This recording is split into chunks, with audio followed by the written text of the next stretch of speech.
Hello, my name is Lola, and I'm going to react to Old Casper, A Spirited Beginning, Part 1 by Cat Icarus. This was recommended to me by Christopher McBride. Thank you for the recommendation. I think this is supposed to be a prequel or sequel to Casper, the movie that came out back in... Crap, when did the movie come out? I don't know.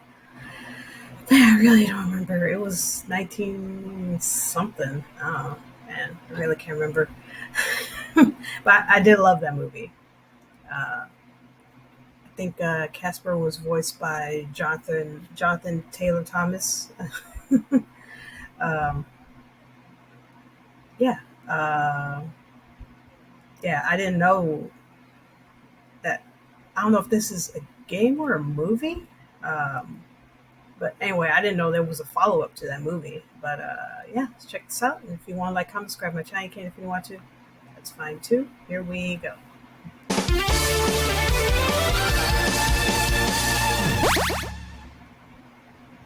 Wake up. Wake up.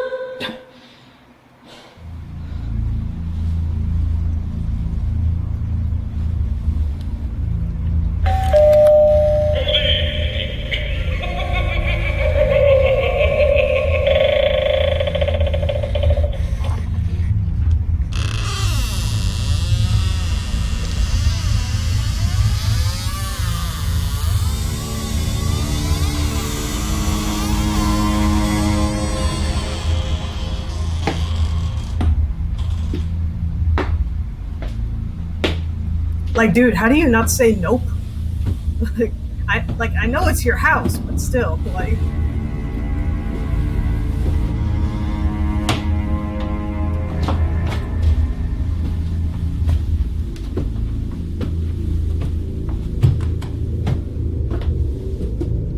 Good God, what in the buggery tits happened to me?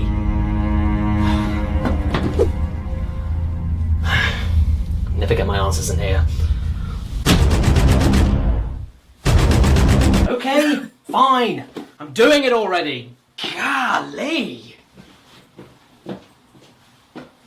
And also, as well, I'm not a vampire, FYI. I'm actually just a cat, because I know that there's going to be people that say that the sunlight should be killing me and my cape is falling off and everything, and you know what? Maybe you should just stop and...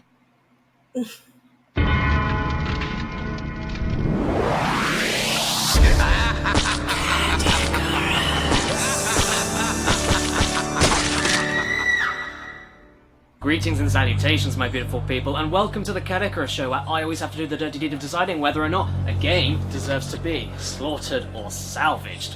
And, of course, we're still knee-deep in...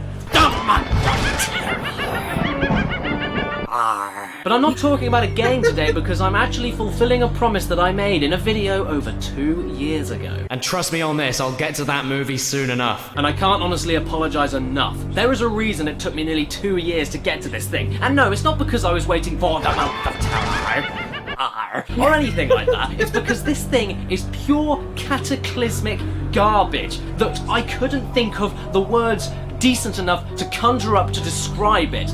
So you know what, today, now since it is the month of terror, we are going to tackle Casper. So please, everybody, sit down and enjoy this, because we are going to rub down and erode like the fucking cliffs of Dover on Casper. Okay, we're jumping the gun a bit here. Here's some backstory. Casper is a ghost invented in the 1930s whose only character trait is that he's friendly, which luckily meant that Hollywood could profit off of his bland, inoffensive, and boring face. And that's all I have to say. I mean, I swear the only reason Casper is the friendly ghost is because if he wasn't, he'd be too gross and scary to sell out to the broadest demographic. Naturally, Casper appeared in an abundance of comics, stories, TV spin-offs by Hanna-Barbera, games, and eventually into movies, which honestly I figured was the only thing that Casper was best suited for in the first place. There's only so much you can do with this boring face and being friendly, and 90 minutes on the big screen with some good effects would be just the right amount of Casper for the public, I thought. And hey, what do you know, in 1995, even though I'm sure there was no demand for it after the pointless amounts of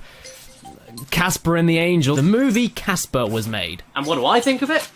It's alright. Yeah, I like it. It's not the worst movie ever made. It's not amazing, but it's not terrible. It's a decent movie, I suppose. I admire it for its set design, hammy yet soulful performances, and those effects. Not gonna lie, they're fucking awesome. But I admire it more for the fact that it had a much darker tone than any other Casper branded thing before that. It didn't try too desperately hard to appeal to everyone despite a few cringy lines and stupid swears, but it still tried to have its own identity. It had the balls to be edgier, which I can definitely respect for something as boring as, well, this boring face. And apart from a brief clue in the movie itself about how Casper died and how he became a ghost and what he was doing, you know, some of the more interesting questions to ask, 2 years later, there was a prequel movie made to clear those questions up. Direct to VHS. Where the best movies go to play. And this is what we'll be talking about today, this Halloween. So, sit back, relax, and enjoy Casper, A Spirited Beginning. In all of its utter glory. I feel so sorry for you. Roll opening credits. What the? I hate it already. So yeah, the film opens with the most dated 90s Casey and the Sunshine Band pop song rendition of the Casper theme with a rap for just that extra spoonful of sugar to help the medicine go down, which contrasts heavily to the slowest credit sequence I've ever seen in my life. It's just this, for 3 minutes. No atmosphere, Hey, no Bill world Farmer. building, no establishing shots, just floating names on a black background while you're forced to sit there and check your watch. And immediately we transition to a ghost train that's got popcorn stuck in its teeth. But actually, he was eating these things. Hey, I don't blame you. If I was in the movie, I'd hide in there too. And this is where we're introduced to our friendly Toast, and I call him Toast instead of Ghost because Toast is more boring, Casper. This isn't happening. This isn't happening. This is not happening. I feel your pain, man. I feel your pain. And he literally doesn't know what's going on, where he is, or how he got there, leading him to think that he's dreaming. Wake up, Casper. Come on, snap out of it. Casper, calm down, man. The film's barely started yet. What happened to me? Yeah, scram, deadbeat. I'm in a grave mood. Oh my god, take out the film's intro and we've only been watching this thing for 90 seconds and there was an awful pun already. Where's this train going, lady? The processing station. Now let me rest in peace. Okay, my mistake. 2 awful puns in under 2 minutes. At this rate, I'm expecting another 85 puns movie. Don't fail me. Where am I? That's simple, Fog Boy. Too close to me. And that was officially the laziest excuse for a character to break free and discover his own story I have ever seen, which literally transitioned us straight to Casper in a quiet suburban American town. I'm not even trying to be funny. That's how the film is edited. No segue, no explanation. It's shit. I don't blame him. If I saw effects that bad, I'd probably scream as well. But more like, ah! And not quite like... So Casper tries to get answers here as well, but finds that everyone literally flips their shit whenever he says hello. I mean, it's not like he's being threatening or anything. Look at his face. Why is everyone going so crazy? My god, man, calm down. What is this madness? Please, everyone, remind me to come and visit this town at some point so I can go over and say hello and watch old ladies get bulldozed by young men. Boom! I must admit this is hilarious, which I hope is the point just because of how ridiculous it is. But then the film throws in a crucial plot twist only 3 minutes into the presentation. My feet! I am the ghost! How's he just finding out Do now? I look bewildered enough? So what was this scene about? This scene about? You're telling me that Casper didn't realize he had no legs? Why is this such a shock? And like a puppy with diarrhea, the film can't stand still for a second and jumps to the next scene immediately. Look, it's the nerdy kid with a loser father that focuses too much on his work and not enough on his... Toast. I mean, it's stereotyped to fuck, and there is Steve Guttenberg, the guy you call when Jeff Goldblum isn't, available. But the chemistry between the main character Chris and Tim, the dad, isn't too bad, actually. It feels natural so far. Well, except the one bit where Chris gets totally blacklisted for no reason. I'll see you later. Oh, don't forget! Tonight's my open house! Parents are Amanda!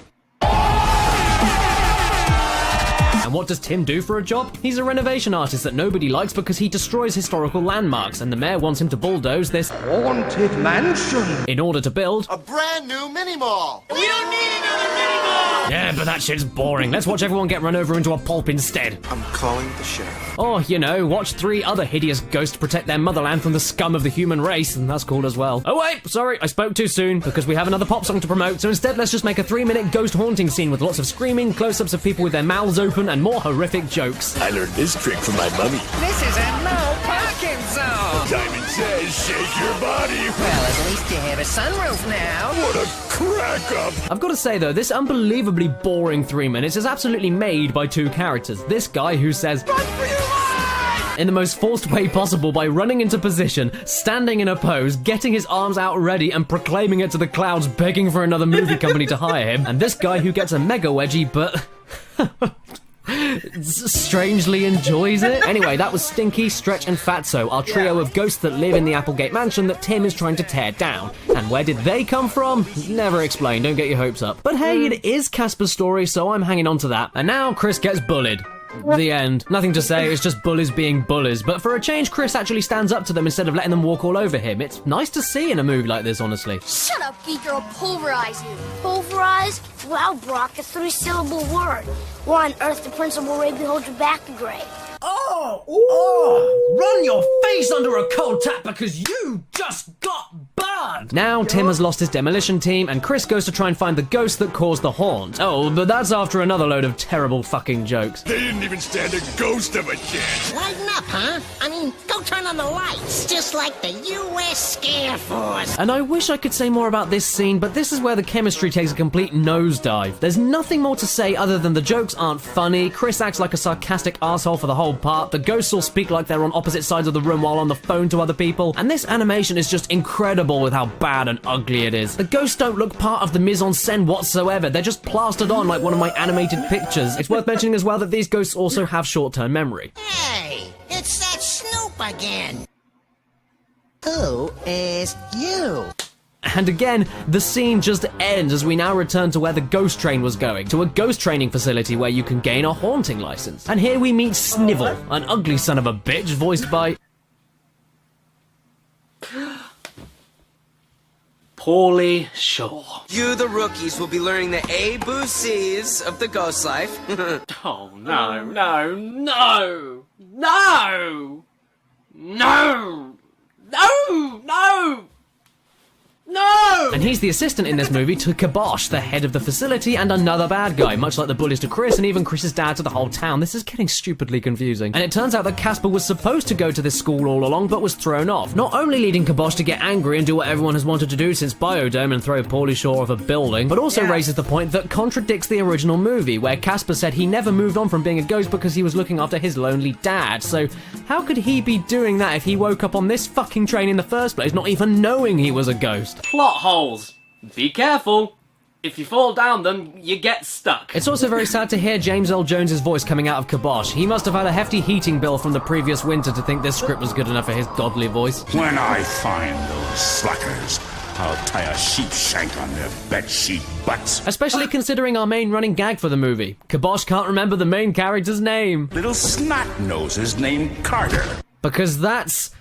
funny. I'm also calling any lame Star Wars joke at some point. I can sense it coming. Now we have Mayor Rodney Dangerfield. I know he has a name, but fucking hell, all he does is spout one-liners, so he's Mayor Rodney Dangerfield. And after some more of this... Oh, this reminds me. I gotta see my dentist. Not funny. He brings forward the next plot element. Now you get that beat-up piece of lumber down by tomorrow or you're finished. Now everybody remember this. It's important. Now we have those same bullies again. Being bullies. And they accidentally slime... and Chris's teacher, Miss Fistograph, saves him. Now what does she do? Punish the asshole kids despite saying, I know that Brock and his pals have been picking on you for some time. or anything remotely reasonable? No, she blames Chris for not standing up for himself. What? Not only has Chris been standing up to these dicks, but that's your great advice for your students? There you go, kids. If you ever get bullied, grow a pair. And it also turns out that Fistograph was the head of the protest outside the mansion earlier. That's very important because now we know she's a conventionally attractive character and main element to the story in a feud with another main character of the opposite sex, so they're gonna bang at the end of the thing anyway because bad writing. And it's really obvious from the get-go because conveniently enough, Tim is on the TV talking about the mansion and getting Fistograph all worked up. Those are historical landmarks. But before she immediately says these things, she also says, Wow. TV cameras aren't usually so flattering. What? Where did that come from? Well, now I know you're gonna get together. Also, Steve Gutenberg isn't flattering. What planet are you on, lady? well, not Earth, because not only does she blatantly insult her students' parents right in front of them, Creep. That weasel! Oh, come on, miss, I'm right here. Don't hurt my daddy. but also because she cares a little bit too much about this damned house. Well, Buster, I'm gonna have another rally, see? You haven't heard the last of Sheila Fistograph? No, it's a TV, right? Oh my god, Casper. I forgot he was in this Casper movie. And the movie also forgot that he was a ghost. What's this shit? He should have vaped. Let me guess. You feel like no one's on your side, no one really cares about you, and no one really likes you. I feel like that every day. Hey, we've got a lot in common. I'm Chris, Casper. Hey, you're just as lame as I am. Let's be buds. So Chris takes Casper to the canyon and tries to teach him some ghostly tricks. Let your ghostly instincts guide you, young spookwalker. Yep, I called it. And the ghostly trio then arrive and decide to use Casper for their own selfish deeds by teaching him how to haunt, which would make Kibosh stop hunting for them after they escaped him, apparently? How? I don't know. It's very well explained, though. Don't worry about it. Oh, wait till Kibosh hears about this. Major brownie points for the Sniveler. Snivel, I will dismiss you. So Casper learns how to go invisible, and then he takes a shit on the rug. I mean, that's just inhospitable. And then they try teaching him how to fly. What's first, guys? Flying! But I only know how to hover. Yeah. That happened earlier. Now we get introduced to the weirdest character in the entire movie, Sergeant Bill Case, played by the legend that is Michael McKean, which is weird since he was in Short Circuit 2, yet Gutenberg was in Short Circuit 1, and now they both work together on Better Call Saul. Okay, that last part wasn't entirely true, but still, he's such a weird character in this. He's a one-man demolition company that is completely off his tits on something. I'm not sure, honestly. One thing's for sure, though, he makes the most entertaining scenes whenever he's on screen. This is a guy having fun. What the? In your face! What was that? Just a little extermination job. Occupant has a gopher problem. Correction, had. Yeah, not quite as fun as learning how to phase through walls. Ugh. I am going through the wall!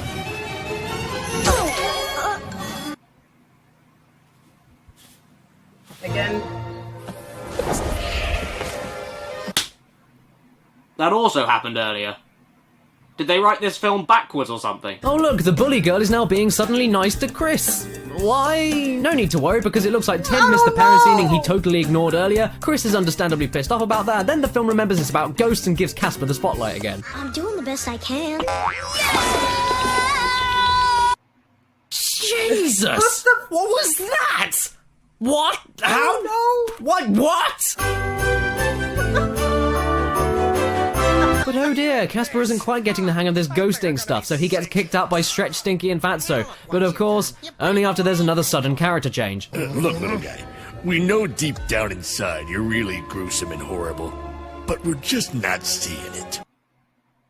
Get a life! Now here's some more emotional trauma between Chris and his dad after he missed the meeting the night before. Now my main problem with this relationship in the movie starts to surface. We're supposed to feel sorry for Chris for being neglected by his dad, and yes, to an extent, Tim isn't the best dad out there. He literally forgets everything, and of course isn't physically there that much for Chris at all, and in some scenes he even makes promises but bails on them. Yeah, that's shit. But the movie really gets confused with what it tries to say. Remember that scene from earlier? Now you get that beat up piece of lumber down by tomorrow or you're finished. Yeah, that's kind of important, because up until this point, Tim is a single dad trying to keep food and shelter for his son by threat of losing his job forever. That's why he's never around for Chris, yet no one ever communicates this to everyone, and Chris just acts like a spoiled bitch about the whole thing because he's literally only looking at one side of the coin. His side. The side of, "You're never there for me." I can see the message they're making here, but it's conveyed so poorly, and it only gets worse as the film continues, being extremely unfair by painting Tim as this horrible father by initially stating that demolishing the mansion is wrong just because his son likes it, despite the fact that if he doesn't, he'll have no job to provide for him. So far, the entire message the film tries to teach is that parents should sacrifice everything they've ever built in their lives just because their kids ask them to, which is not realistic. There needs to be balance, especially if the only source of income coming in to, you know, keep your family alive is on the line every day. Even here, Tim misses out on the parent evening. Yes, I admit, that's shit, but then this happens. Why don't you have your dad come for a private conference tomorrow at 4? To which Chris tells Tim later, I've kind of had to set up another meeting for today. You know, a parent-teacher one at 4.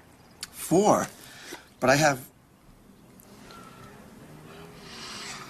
And then we're supposed to feel sorry for this kid? I felt sympathy earlier, but you can't just do that because you think it makes it right. And Fistograph knows this. She's an adult. You can't just spring plans on a dad that you know is bogged down with work just because he forgot something and then make him feel bad for being busy at the time that you fucking arranged without telling him in the first place. It's wrong. And I'm not even halfway through this damn thing yet. So do you know what that means, people? Yes, this film is too much for me to tackle in one video, so please stay tuned until next Sunday for part 2, where Casper possesses the soul of Paulie Shore to leave planet Earth and never return again. Snivel, I will dismiss you. Hey guys, I'm so sorry to do this, I haven't done it before, but this video was too big to tackle in one go, so when part 2 is done, it shall be linked at the end of this video, so please stay tuned for that, but first... Back everybody, thanks so much for watching this video, my first one about a movie. I didn't realise it would be this strenuous, so that's why it's in 2 parts. Hopefully you're enjoying it for my first attempt, and part 2 will be linked on the left of the screen right now, so click on it when it's done. It's not done yet, but when it is, it will be linked here, so just click on it right now. Go in the description to see social networks and my Games Grabber collection, where you can see what equipment I use for videos and what games I'm buying and playing, and of course, if it's your birthday today watching this video, happy frickin' birthday to you, and please remember to stay beautiful. But we're not talking about a game today because... We don't like games. Oh, shit. Not because it's the month of terror. And not because... Oh, shit. Fucking... No! Stop, please. No. Oh. No! Ay, this movie.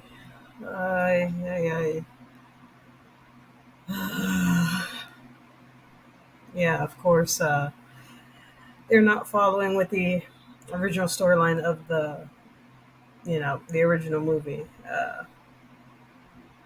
Of course, I get they're trying to do their own thing, but still, like, but